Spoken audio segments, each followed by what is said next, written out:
नमस्कार, मैं हूं आपके साथ हिमांशु अध्यक्ष। टाइम्स नाउ और भारत के मॉर्निंग बुलेटिन न्यूज उदय में आपका स्वागत है और इस बुलेटिन में हम आपको देश दुनिया की तमाम बड़ी खबरें दिखाएंगे। बुलेटिन में वायरल खबरों का फैक्ट चेक भी करेंगे। खबरें आपके काम की भी होंगी, लेकिन सबसे पहले देखिए 5 मिनट में 25 बड़ी खबरें। प्रधानमंत्री नरेंद्र मोदी के जन्मदिन पर भारत में वैक्सीनेशन का नया रिकॉर्ड बन गया।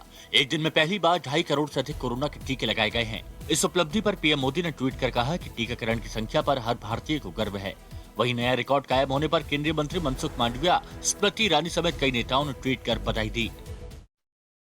पीएम मोदी आज गोवा के स्वास्थ्य कर्मियों और टीकाकरण के लाभार्थियों से संवाद करेंगे। पीएम वीडियो कॉन्फ्रेंसिंग के जरिए लोगों से संवाद करेंगे। कार्यक्रम में गोवा के मुख्यमंत्री प्रमोद सावंत भी उपस्थित रहेंगे। गोवा में 100% लोगों को कोरोना का पहला टीका लग चुका है। जीएसटी काउंसिल की बैठक में पेट्रोल डीजल को जीएसटी के दायरे में लाने पर सहमति नहीं बन पाई। 6 राज्यों ने इसे जीएसटी के दायरे में लाने का विरोध किया। बैठक के बाद वित्त मंत्री ने फैसलों के बारे में जानकारी भी दी, जिसके मुताबिक कैंसर दवाओं पर जीएसटी 12% से घटाकर 5% की गई। रेमडेसिविर और हेपरिन पर 5% जीएसटी लगेगा। कोरोना की दवाइयों पर टैक्स छूट 31 दिसंबर तक बढ़ा दी गई। पीएम मोदी आज सभी मंत्रालयों के सचिवों के साथ बैठक करेंगे, जिसमें मंत्रालय के कामकाज की समीक्षा के साथ ही आगामी योजनाओं पर चर्चा की जाएगी। इस मीटिंग में काम करने के बेहतरीन अनुभव और सुझाव एक दूसरे को साझा किए जाएंगे। शाम 4:30 बजे होने वाली इस बैठक में प्रिंसिपल सेक्रेटरी और कैबिनेट सेक्रेटरी भी रहेंगे। आतंकी उसामा के चाचा हेमुद रहमान ने प्रयागराज के करेली थाने में सरेंडर कर दिया, जिसे लखनऊ से लाया गया है। अब दिल्ली पुलिस उसे ट्रांजिट रिमांड पर दिल्ली लाएगी। हेमुद ने ओसामा और जीशान को दंगे की वीडियो दिखाकर उनका ब्रेन वॉश किया था। वहीं आतंकी ओसामा और जीशान ने बताया कि पाकिस्तान में उन्हें AK-47 चलाना, किसी भी केमिकल से कैसे कहां ब्लास्ट करना है, ये सिखाया गया। साथ ही IED बनाने की ट्रेनिंग भी दी गई थी। केंद्रीय गृह मंत्री अमित शाह मध्य प्रदेश के जबलपुर शहर में रहेंगे, जहां शाह उज्ज्वला योजना 2 की शुरुआत करेंगे। इसी के साथ ही आज आजादी के अमृत महोत्सव पर आयोजित गौरव समारोह में भी शिरकत करेंगे, जिसमें अमित शाह को संबोधन भी होगा। देर शाह अमित शाह बूथ सम्मेलन में शामिल होकर नरसिंह मंदिर भी जाएंगे। काशी में बीजेपी अनुसूचित जाति मोर्चा की राष्ट्रीय कार्यकारिणी की 2 दिवसीय बैठक होने जा रही है। आज और कल होने वाली बैठक का उद्घाटन बीजेपी राष्ट्रीय अध्यक्ष JP नड्डा करेंगे, जिसमें वो वर्चुअल तरीके से जुड़ेंगे। वहीं 19 सितंबर को मुख्यमंत्री योगी आदित्यनाथ भी समापन कार्यक्रम में शामिल होंगे। जम्मू कश्मीर की पूर्व सीएम और PDP अध्यक्ष महबूबा मुफ्ती ने राजौरी में बड़ा बयान दिया है। मुफ्ती ने कहा कि अनुच्छेद 370 और 35 से कानूनी तरीके से नहीं गया है, जायज तरीके से नहीं गया है, बल्कि नाजायज तरीके से गया है। मुफ्ती ने आगे कहा कि निराश नहीं होना चाहिए। एक वक्त आएगा जब इसे फिर से बहाल किया जाएगा और सरकार ये कहने पर मजबूर होगी कि उन्होंने जो किया वो गलत था। आरजेडी नेता तेजस्वी यादव आज से 2 दिनों के झारखंड दौरे पर रहेंगे। तेजस्वी यादव 24 जिलों के कार्यकर्ताओं के साथ संवाद करेंगे। तेजस्वी के दौरे का मुख्य उद्देश्य झारखंड आरजेडी को बूथ स्तर तक मजबूत करना है। आम आदमी पार्टी के विधायक राघव चड्ढा ने पंजाब कांग्रेस अध्यक्ष नवजोत सिंह सिद्धू पर हमला बोला। राघव ने सिद्धू को राजनीति का राखी सावंत बताया है। बता दें कि सिद्धू ने वीडियो शेयर कर मुख्यमंत्री केजरीवाल पर किसानों के शोषण करने का आरोप लगाया था, जिसके बाद राघव चड्ढा ने यह बयान दिया। काबुल में अमेरिका ने अपने सैनिकों की मौत का बदला लेने के लिए ड्रोन से हमला किया था, लेकिन जांच के बाद अमेरिका ने माना कि काबुल ड्रोन हमले में 10 निर्दोष लोग मारे गए थे। इसके लिए अमेरिका रक्षा सचिव ने माफी मांगी है। यूएस सेंट्रल कमांड के कमांडर जनरल फ्रैंक मैकजी ने कहा कि ड्रोन हमले में 10 नागरिकों की मौत एक दुखद गलती थी। पीड़ितों के परिवार के लिए ईमानदारी से और गहरी संवेदना प्रकट करता हूँ। तालिबान ने शरीयत कानून के तहत लड़कियों को 6वीं और 7वीं तक पढ़ाई करने की अनुमति दी है। तालिबान का कहना है कि हम और हमारा देश विदेशी शिक्षा प्रणाली को नहीं मान सकते हैं। ये शिक्षा व्यवस्था छात्रों का ब्रेन वॉश करने के लिए बनाई गई थी। संयुक्त राष्ट्र सुरक्षा परिषद ने शुक्रवार को एक प्रस्ताव के पक्ष में सर्वसम्मति से फैसला किया है, जिसके मुताबिक अफगानिस्तान में संयुक्त राष्ट्र सहायता मिशन का कार्यकाल 6 माह के लिए बढ़ा दिया है। इस प्रस्ताव में अफगानिस्तान में समावेशी एवं प्रतिनिधि सरकार के गठन महत्व पर बल दिया गया है। फ्रांस ने अमेरिका और ऑस्ट्रेलिया में अपने राजदूतों को वापस बुला लिया है। विदेश मंत्री जीन येवेस ले ड्रियन ने शुक्रवार को घोषणा की। दरअसल 2016 में ऑस्ट्रेलिया और फ्रांस के बीच 16 पनडुब्बियों को लेकर डील हुई थी, लेकिन जब अमेरिका और ब्रिटेन के साथ न्यूक्लियर पनडुब्बियों के लिए ऑस्ट्रेलिया ने करार कर लिया है, तो उसने फ्रांस के साथ अपने करार को रद्द कर दिया है, जिसके बाद फ्रांस सरकार ने नाराजगी जताई है। अमेरिका अगले हफ्ते से बूस्टर शॉट देने के लिए पूरी तरह से तैयार है। व्हाइट हाउस की ओर से जारी बयान में कहा गया कि अगले हफ्ते से बूस्टर शॉट देने के लिए तैयार है, लेकिन तभी जब अमेरिका स्वास्थ्य नियामक से मंजूरी मिलती है। आज से चारधाम यात्रा शुरू होने वाली है, जिसके लिए सरकार ने एसओपी जारी कर दी है। यात्रियों को 72 घंटे पहले ही कोविड नेगेटिव रिपोर्ट लानी जरूरी होगी। देहरादून स्मार्ट सिटी पोर्टल और देवस्थानम प्रबंधन बोर्ड के पोर्टल पर रजिस्ट्रेशन कराना होगा। इसके बाद ही दर्शन की अनुमति मिलेगी। केंद्र सरकार ने पैन कार्ड से आधार को लिंक करने की आखिरी तारीख एक बार फिर बढ़ा दी है। पहले इसकी आखिरी तारीख 30 सितंबर थी, लेकिन अब इसे 31 मार्च 2022 तक बढ़ा दिया गया है। इस तारीख तक आधार पैन लिंक नहीं करने पर पैन निष्क्रिय घोषित कर दिया जाएगा। केरल में कोरोना केस में कमी आने के साथ ही सरकार ने नया आदेश जारी कर दिया, जिसके मुताबिक अब 4 अक्टूबर से कॉलेज और उच्च शिक्षण संस्थान खोले जा सकेंगे। फाइनल ईयर के छात्रों के लिए ऑफलाइन क्लास शुरू करने की अनुमति दी गई है। इस दौरान 50% छात्रों के साथ अलग अलग बैच के रूप में क्लास चलेगी। महाराष्ट्र कॉमन एंट्रेंस टेस्ट की तैयारी कर रहे उम्मीदवारों के लिए अच्छी खबर है। दरअसल ऐसे उम्मीदवार जो एक ही दिन में कई परीक्षाओं में शामिल हो रहे हैं, उनके आसपास MHT CET 2021 को रीशेड्यूल करने का विकल्प होगा, जिसके लिए छात्रों को अपने admit card number, mobile number technical.cetcell@gmail.com पर भेजकर परीक्षा को फिर से निर्धारित करने की रिक्वेस्ट भेजनी होगी। इलाहाबाद हाईकोर्ट में समीक्षा अधिकारी, सहायक समीक्षा अधिकारी और कंप्यूटर सहायक के पदों पर वैकेंसी निकली है। 411 पदों पर आवेदन हाईकोर्ट की वेबसाइट पर जाकर करना होगा। आवेदक की उम्र 21 से कम 35 साल से ज्यादा नहीं होनी चाहिए। और अब बड़ी खबर की बात करेंगे। राजस्थान विधानसभा ने विपक्ष के हंगामे और विरोध के बावजूद बाल विवाह के रजिस्ट्रेशन से जुड़ा एक बिल पास कर दिया है और यह बिल राज्यपाल से मंजूरी मिलने के बाद कानून बन जाएगा, जिसके मुताबिक राज्य में बाल विवाह का भी कानूनी रूप से रजिस्ट्रेशन कराना होगा। और विधानसभा में बिल पेश करने के दौरान बीजेपी और निर्दलीय विधायकों ने इसे काला कानून करार देते हुए जोरदार विरोध किया। बीजेपी ने विधेयक पर वोटिंग की भी मांग की, जिसे स्पीकर ने मना कर दिया और नाराज बीजेपी ने इसके बाद सदन से वॉकआउट भी किया। इस विधेयक के पास हो जाने के बाद अब प्रदेश में सभी तरह के विवाहों का रजिस्ट्रेशन अनिवार्य होगा, जिसमें बाल विवाह भी शामिल है और विवाह के 30 दिन के भीतर रजिस्ट्रेशन अनिवार्य होगा। विपक्ष ने दावा किया है कि गहलोत सरकार के इस कदम से बाल विवाह को बढ़ावा मिलेगा। तो राजस्थान, ये काला दिन होगा राजस्थान की विधानसभा का, जिसमें हमने बाल विवाह की अनुमति, राजस्थान का विधानसभा सर्वसम्मति से क्या देने की इजाजत देता है, या हाथ खड़ा करके हम बाल विवाह करने की इजाजत दे रहे हैं। इस तरह का दुभाषित ये विधेयक राजस्थान में एक नया अध्याय लिख देगा, एक काला अध्याय लिख देगा। इसमें कहीं पर भी ये नहीं कहता कि ऐसे विवाह वैध होंगे, ये कहीं पर भी नहीं कहता, क्योंकि ये मेरी सर्टिफिकेट एक लीगल डॉक्यूमेंट है और इस लीगल डॉक्यूमेंट के अभाव में उस विधवा महिला को कुछ भी जो है सरकार राज्य सरकार की सेवा में नहीं लिया जा सकता। तो उत्तराधिकार के प्रकरणों में भी निस्तारण में जो है जो कठिनाइयां आती थी वो दूर होंगी। वहीं शुक्रवार को प्रधानमंत्री मोदी के जन्मदिन के मौके पर एक दिन में 2.5 करोड़ से ज्यादा लोगों को वैक्सीन लगाई गई और एक दिन में वैक्सीन की 2.5 करोड़ डोज लगाने का यह वर्ल्ड रिकॉर्ड है।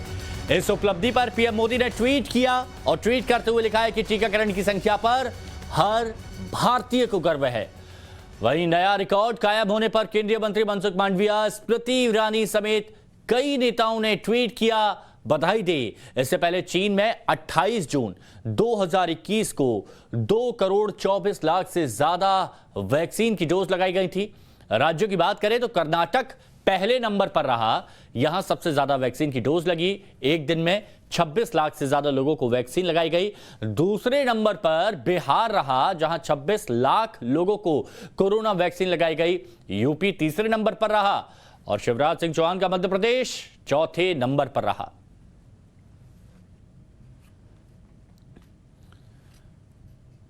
तो प्रधानमंत्री नरेंद्र मोदी अपनी 2 पारियों में एक ऐसा काम कर रहे हैं जो अब तक कभी नहीं हुआ। आजादी के बाद से आज तक किसी भी प्रधानमंत्री ने इस तरह का कदम उठाने की पहल नहीं की। और आखिर क्या है प्रधानमंत्री मोदी का ये अनोखा कदम जिसकी हर जगह तारीफ हो रही है, इस रिपोर्ट में देखिए। इस वक्त हमारा साइन है, हाँ, ये मैं ऑक्शन कर देता हूँ, चलेगा? मैं इसको ऑक्शन कर सकता हूँ।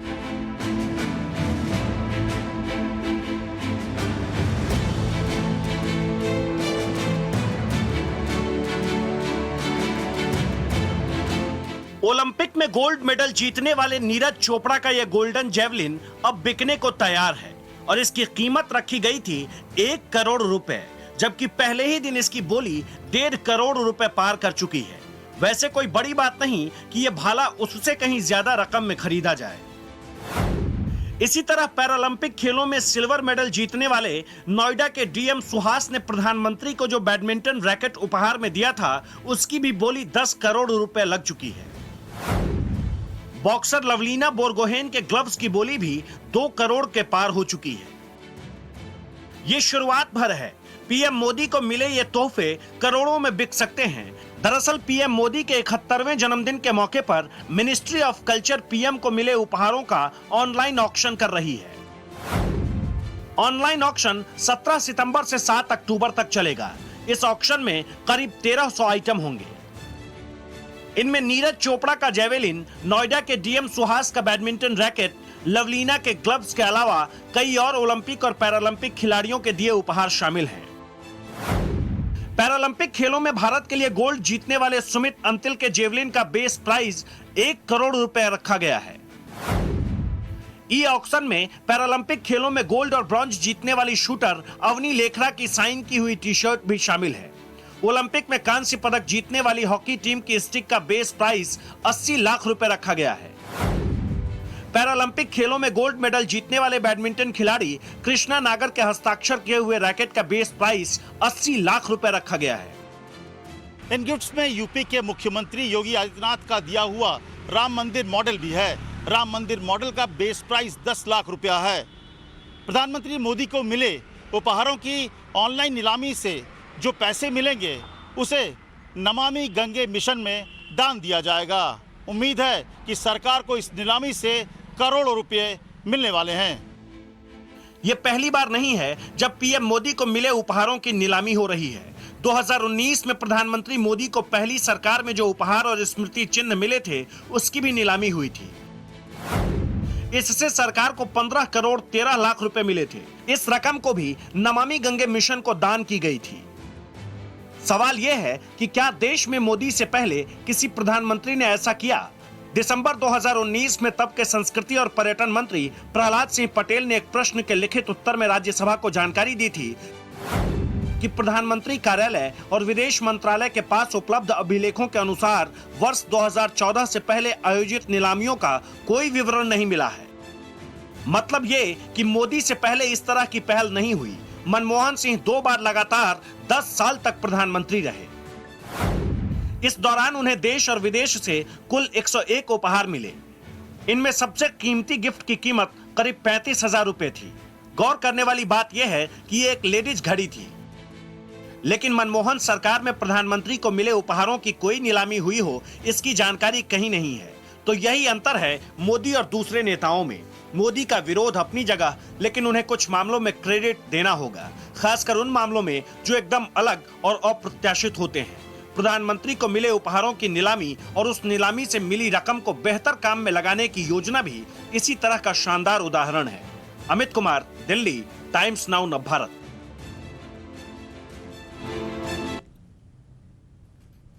और अब न्यूज उदय बुलेटिन में वक्त है राज्यों की खबर का। तो देखिए अपने राज्य की खबर 1 मिनट में। क्या महाराष्ट्र में बीजेपी और शिवसेना एक बार फिर साथ आ सकती है? ये सवाल महाराष्ट्र के सीएम उद्धव ठाकरे के बयान के बाद हर किसी के मन में उठ रहा है।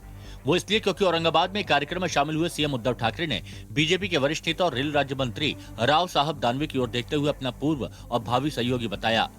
इसके जवाब में मंत्री राव साहब दानवे ने कहा कि शिवसेना और बीजेपी के साथ आने से मतदाता खुश होंगे। दोनों नेताओं के इस बयान के बाद राज्य में सियासी हलचल फिर शुरू हो गई। बात ऐसी है कि भविष्य में इसलिए तो कुछ भी हो सकता है।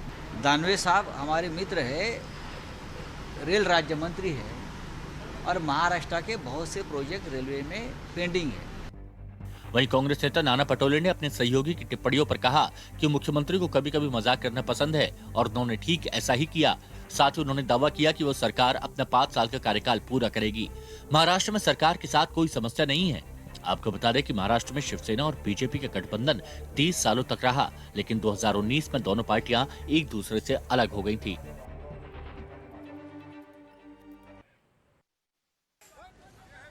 यूपी के प्रयागराज में राज्य मंत्री गोपाल नंदी के घर के बाहर कुंडा के बाहुबली विधायक रघुराज प्रताप और राजा भैया के समर्थकों ने खूब हंगामा किया।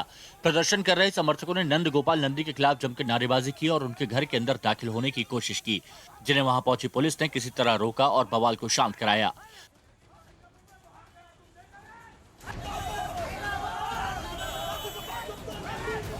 दरअसल नंद गोपाल नंदी ने एक कार्यक्रम में कहा था कि बीजेपी राज्य से गुंडों का सफाया करेगी और इस दौरान उन्होंने राजा भैया का भी नाम लिया था और इसी बात से उनके समर्थकों का गुस्सा सातवें आसमान पर पहुंच गया, जिसके विरोध में वो सड़क पर उतर आए और हंगामा करने लगे।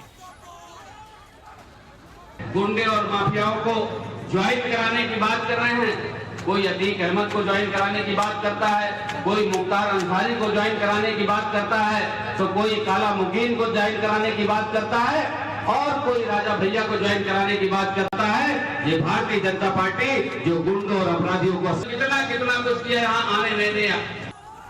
पुलिस ने हंगामा और नारेबाजी करने के आरोप में 4 लोगों को हिरासत में लिया। फिलहाल तनाव को देखते हुए मंत्री के घर के बाहर फोर्स तैनात कर दी गई है।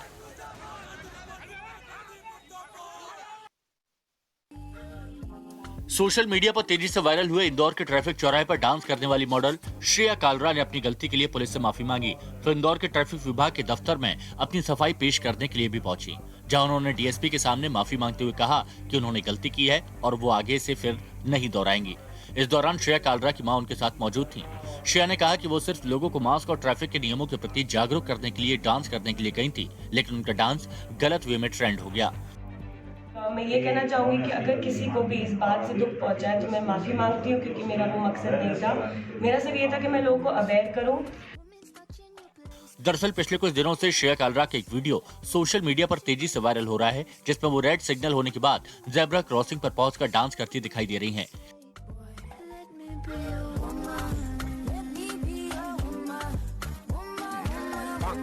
इस वीडियो के वायरल होने के बाद इंदौर के विजयनगर थाने में श्रेया कालरा के खिलाफ केस दर्ज किया गया था। यूपी के गाजियाबाद में एक दुकानदार के साथ मारपीट का वीडियो वायरल होने के बाद इलाके के एसएचओ महेंद्र सिंह और उसके साथ मौजूद कांस्टेबल को सस्पेंड कर दिया गया है। दोनों पर यह कार्रवाई कॉफी शॉप के मालिक के साथ मारपीट करने के आरोप में की गई, जिसके एक वीडियो भी सामने आया। वीडियो में एसएचओ महेंद्र सिंह और कांस्टेबल दुकान में घुसकर दुकानदार से मारपीट करते दिखाई दिए और फिर उसे खींचकर बाहर ले गए। आरोप है कि एसएचओ ने दुकान के मालिक को रात 9 बजे ही कॉफी शॉप बंद कराने के लिए बोला, जबकि सरकार ने 11 बजे तक दुकानों को खोलने का समय तय किया है। आरोप है कि जब दुकान वाले ने एसएचओ की बात नहीं मानी तो उसकी पिटाई की गई और उसे जबरन थाने ले जाया गया और 2000 रुपए लेने के बाद छोड़ा गया। हमारी दुकान पर किसी प्रकार की कोई कंप्लेंट नहीं थी, कोई बात नहीं थी। हमारी चाय कॉफी की दुकान है और इंस्पेक्टर साहब ने आते ही मुझे और मेरे भाई को मारना शुरू कर दिया। दुकानदार ने इस पूरे मामले की शिकायत उच्च अधिकारियों से भी की, जिसके बाद पूरे मामले की जांच की गई और आरोपित पुलिसकर्मियों पर एक्शन लिया गया। अगर आपके घर में छोटे बच्चे हैं तो ये खबर देखना आपके लिए बेहद जरूरी है। वीडियो तमिलनाडु के तिरुपुर का है, जहां 6 साल का बच्चा अपने घर के बाहर खेल रहा होता है कि तभी वहां मौजूद आवारा कुत्ते उसे घेर लेते हैं और उस पर हमला कर देते हैं। सभी कुत्ते बच्चे पर एक साथ टूट पड़ते हैं। हालांकि वक्त रहते बच्चे के पिता की नजर उन पर पड़ जाती है और वो डंडा लेकर तेजी से उनकी तरफ दौड़ते हैं, जिसके बाद सभी कुत्ते बच्चे को छोड़कर वहां से भाग जाते हैं और इस तरह से बच्चे की जान बच जाती है। घटना के बाद बच्चा काफी डर जाता है और वो रोने लगता है, जिसके बाद उसके पिता उसे गोद में उठाकर फटाफट अस्पताल ले जाते हैं। फिलहाल बच्चे की हालत खतरे से बाहर है और उसका अस्पताल में इलाज जारी है। ये तस्वीर आपको विचलित जरूर कर सकती है, लेकिन इसे दिखाने का मकसद सिर्फ इतना है कि आप अपने बच्चों पर नजर रखें, नहीं तो वो भी इस तरह की किसी मुसीबत में पड़ सकते हैं। सोशल मीडिया ऐसी जगह है जहां आए दिन कई खबरें वायरल होती हैं। कुछ खबरें लोगों को जागरूक करती हैं, कुछ खबरों के जरिए अफवाह फैलाई जाती है। लोग खबरों को बिना सोचे समझे, उन खबरों की परख किए बिना उन्हें शेयर करते हैं और एक ऐसा ही वीडियो वायरल हो रहा है जिसमें एक शख्स और एक लड़की डांस करते हुए नजर आ रहे हैं और इस वीडियो को राजस्थान के डीएसपी और महिला कांस्टेबल का वीडियो बताया जा रहा है, वायरल किया जा रहा है। इस वीडियो की हकीकत क्या है जानते हैं हमारे सेगमेंट फैक्ट चेक में।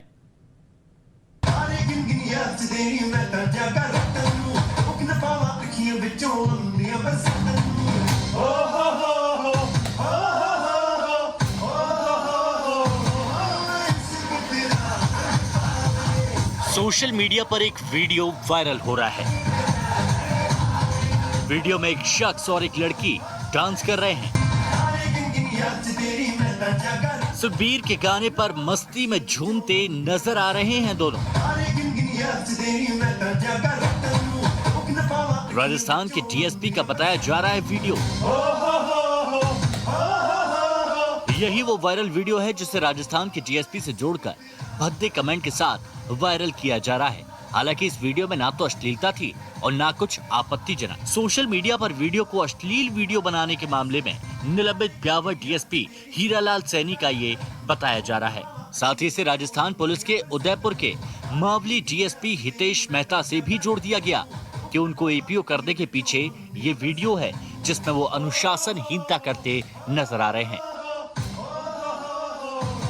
मामला गंभीर था। टाइम्स नाउ नवभारत की फैक्ट चेक टीम ने इस मामले को गंभीरता से लेते हुए वीडियो के दावे की हकीकत जानने की ठानी। जब हमारी टीम ने इसकी हकीकत जानी तो मामला कुछ और निकला। हमारी जांच में सामने आया कि ये वीडियो रिटायर्ड कर्नल और उनकी बेटी का है। वीडियो में डांस करने वाले व्यक्ति रिटायर्ड कर्नल संदीप कुमार शर्मा हैं, जो वर्तमान में रियल एस्टेट से संबंधित प्रेस्टीज ग्रुप के जीएम हैं। वीडियो में उनके साथ डांस करने वाली कोई और नहीं, उनकी बेटी निकिता शर्मा है, जो टीवी कलाकार बताई जा रही है। इंस्टाग्राम पर निकिता के 2 मिलियन से अधिक फॉलोअर्स हैं। ये वीडियो 17 जून 2021 को अपने वेरीफाइड इंस्टाग्राम पेज पर उन्होंने पोस्ट किया था। खुद रिटायर्ड कर्नल संदीप कुमार शर्मा का भी इंस्टाग्राम अकाउंट है, जिस पर उन्होंने बेटी निकिता के साथ कई फोटोज शेयर किए हैं।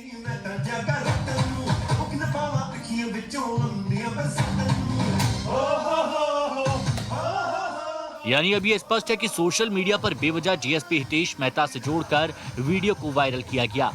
और हैरत उन लोगों पर भी है जो बिना सच्चाई का पता लगाए जमकर वीडियो वायरल कर रहे हैं। उनके लिए बाप बेटी का रिश्ता भी कोई मायने नहीं रखता, बस सोशल मीडिया पर छाने के लिए बिना सोचे बिना समझे कुछ भी शेयर करना है। आपसे भी अपील है कि इस तरह के वीडियो शेयर करने से पहले उस वीडियो की सच्चाई का जरूर पता कर लें। हमारे फैक्ट चेक में ये दावा झूठा साबित हुआ। Fact check team, Times Now Navbharat.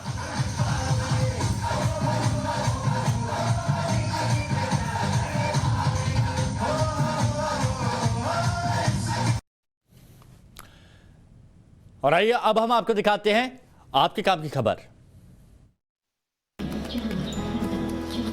IRCTC ने नई दिल्ली रेलवे स्टेशन पर एक शानदार वर्ल्ड क्लास एग्जीक्यूटिव लाउंज की शुरुआत की है। आप यहां अपनी ट्रेन का इंतजार कर सकते हैं। यहां आपको आईआरसीटीसी की तरफ से तमाम सुविधाएं मिलेंगी।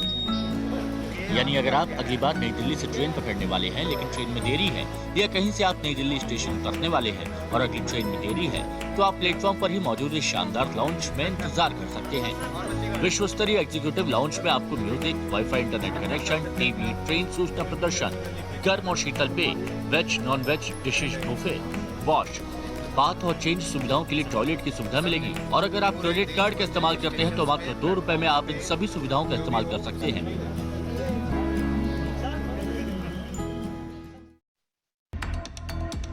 अगर आपने अपना आधार कार्ड और पैन कार्ड लिंक नहीं कराया तो घबराइए नहीं, क्योंकि आपके लिए एक राहत भरी खबर है। भारत सरकार ने एक बार फिर आधार कार्ड को पैन कार्ड से लिंक करने की आखिरी तारीख बढ़ा दी है। अब आप 31 मार्च 2022 तक अपने पैन कार्ड को आधार कार्ड से लिंक करा सकते हैं। आयकर विभाग ने नया नोटिफिकेशन जारी कर इसकी जानकारी दी। अभी तक पैन आधार लिंक करने की अंतिम तारीख 30 सितंबर थी और आयकर विभाग ने साफ कहा था कि जो लोग तय समय पर पैन को आधार से लिंक नहीं कराएंगे तो उन्हें 10,000 रुपए का भारी जुर्माना भरना पड़ सकता है। हालांकि विभाग ने नया नोटिफिकेशन जारी होते ही इस टेंशन को दूर कर दिया। वक्त एक छोटे से ब्रेक का है, जल्द लौटेंगे रफ्तार खबरों के साथ।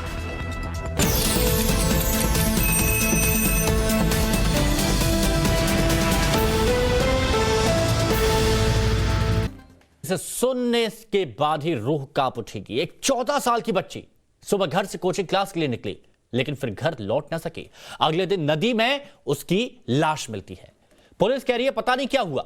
परिवार कह रहा है कि बेटी के साथ दरिंदगी हुई है। हालात यह है कि अभी तक पोस्टमार्टम रिपोर्ट नहीं मिली है। और ऐसे में सवाल यह कि क्या बिहार में बेटी बहुओं की सुरक्षा का ठेका लेने वाला कोई नहीं है, या जनता को राम भरोसे छोड़ दिया गया है।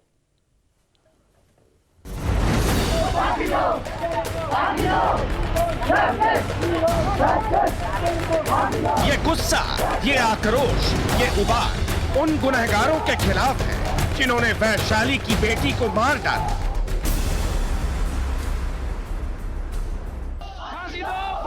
ये क्रोध उस सुशासन के खिलाफ है जिसका दम भरते नहीं थकते हैं बिहार के मुखिया नीतीश कुमार।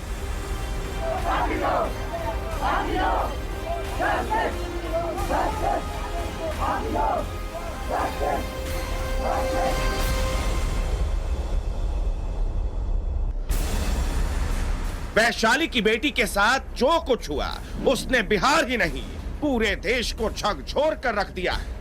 बेटी सुबह सुबह पढ़ने के लिए अपनी साइकिल पर निकली थी, लेकिन घर वापस नहीं लौटी।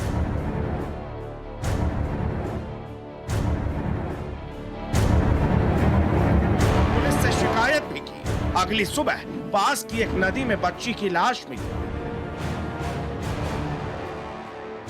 बेटी की हत्या को 3 दिन गुजर गए हैं, लेकिन पुलिस अभी तक ये नहीं पता कर पाई है कि आखिर हुआ क्या था।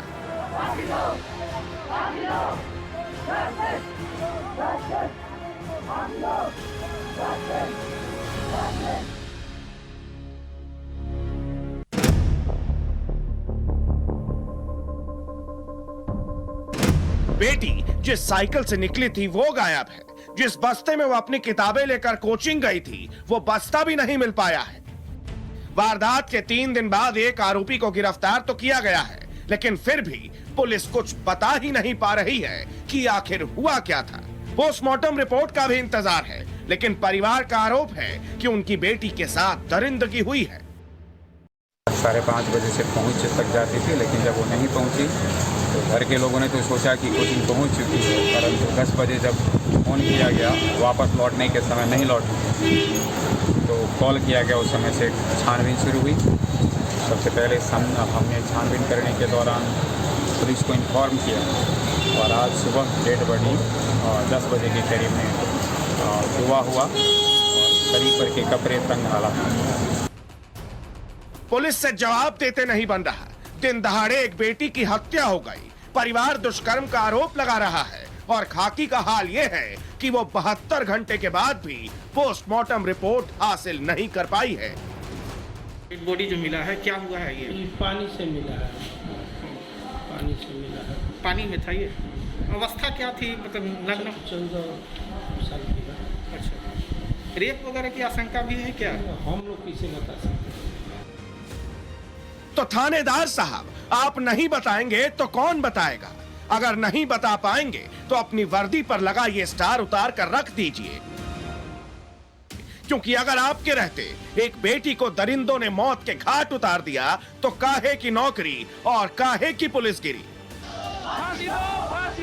नीतीश जी, अपनी पुलिस को देख लीजिए, सुशासन का सच जान लीजिए। अपराधी आपके सुशासन का जनाजा निकाल रहे हैं। बहु बेटियां सुरक्षित नहीं हैं और खाकी बेबस कैमरे पर आकर कह रही है कि हम करें तो क्या करें। पुलिस लाचार है तो नीतीश जी आप ही बता दीजिए कि बिहार में बहु बेटियों की सुरक्षा अब कौन करेगा, इन्हें कौन बचाएगा। Saket Kumar, Vaishali, times Now, Navbharat.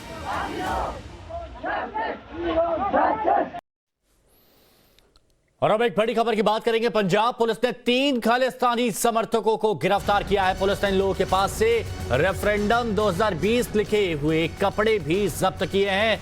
Police ने इसे अलगाववादी साहित्य बताया है। गिरफ्तार लोगों की पहचान गुरविंदर सिंह, जगविंदर सिंह और सुखदेव सिंह के रूप में हुई है। बड़ी और अहम खबर इस वक्त की आपको बता रहे हैं। पंजाब पुलिस ने 3 खालिस्तानी समर्थकों को गिरफ्तार किया है। रेफरेंडम 2020 लिखे हुए कपड़े भी जब्त किए गए हैं। अलगाववादी साहित्य बताया है, जिससे ये लोगों का ब्रेन वॉश करते हैं। इनका कुछ अलग चलता है और लोगों को भड़काते हैं और उसी तरह का साहित्य इनसे बरामद हुआ। ये देखिए, ये सामान इन तीनों खालिस्तानी आतंकियों से बरामद किया गया है। खालिस्तानी समर्थक थे, इनको गिरफ्तार किया गया है। पुलिस ने इन लोगों के पास से ये सारा सामान जब्त किया है, जो तस्वीरें आप देख सकते हैं, और अलगाववादी साहित्य से बताया गया है। दरअसल पूरी जब ये मुहिम चलाते हैं तो प्रिंटर से प्रिंट करके जो साहित्य है उसे जगह जगह पहुंचाया जाता है, लोगों को ब्रेन वॉश करने की कोशिश की जाती है, भड़काने की कोशिश की जाती है। सिख फॉर जस्टिस संगठन के ये सदस्य हैं।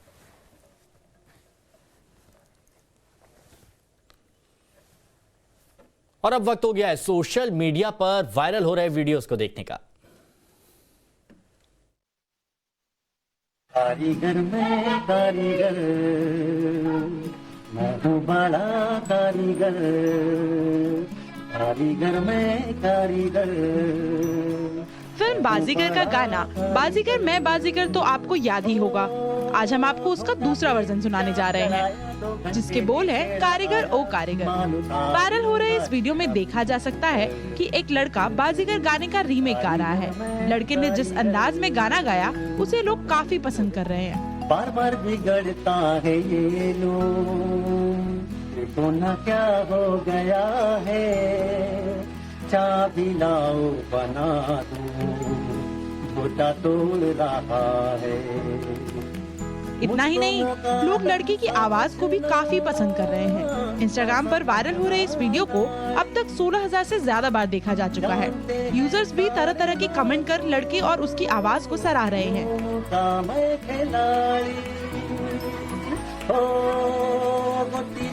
की बदला है माँ तो बरोबर किया है, अब न उड़ेगा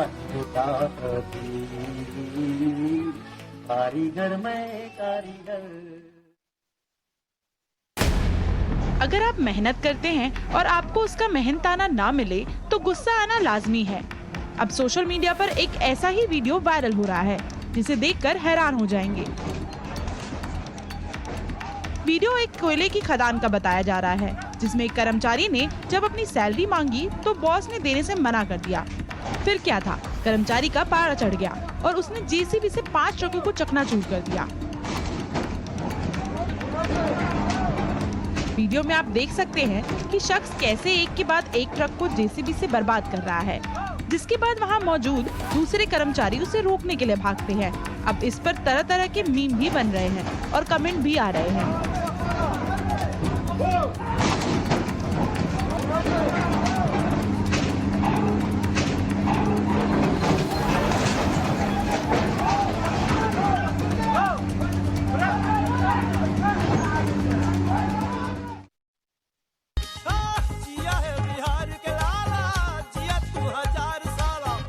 भारत के लोग जुगाड़ में माहिर होते हैं। जुगाड़ के कई वीडियो सोशल मीडिया पर वायरल होते रहते हैं। अब एक ऐसा ही एक फनी वीडियो सामने आया है, जिसे देखकर आप भी अपनी हंसी नहीं रोक पाएंगे।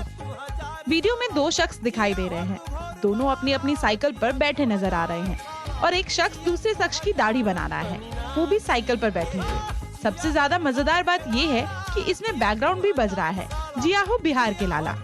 वीडियो को ब्यूटी ऑफ पटना नाम के एक पेज ने शेयर किया है। वीडियो को लाखों बार देखा जा चुका है। सोशल मीडिया यूजर्स भी इस पर मजेदार कमेंट कर रहे हैं।